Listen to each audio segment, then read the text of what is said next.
Ikkinchi daraja laza. Bu so'z arabchadan olingan bo'lib, yonayotgan olov ma'nosini bildiradi. G'azablangan do'zax. Qur'onda laza terini kuydirib tashlaydigan, nafaqat tanani, balki ruhni ham yoqib yuboradigan olovga o'xshaydi. Inson terisi yonar ekan, u yana qaytib tiklanadi va shu zaylda cheksiz davom etadi deb tasvirlangan. Undan ham dahshatlisi, laza olovi odatiy olovga o'xshamaydi. U tirik. U bir joyda turmaydi, u ovlaydi. Islom qadriyatlarida aytilishicha, laza o'z aholisini chaqiradi, u biladi kim bu yerda tegishli va ularni muqarrar kuch bilan o'ziga tortadi. Kimlar bu yerga tushadi?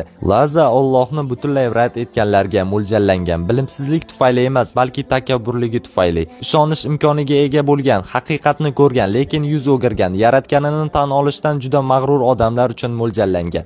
Laza olovi nafaqat terini kuydiradi, u mag'rurlik, takabburlik va egoizmni ham yondiradi. U odamlarning bir paytlar ega bo'lgan har qanday nazorat va kuch-xayollarni yo'q qiladi va ularni ojiz, kuchsiz va butunlay olov ostida qoldiradi. Tarjima qildi Tanho.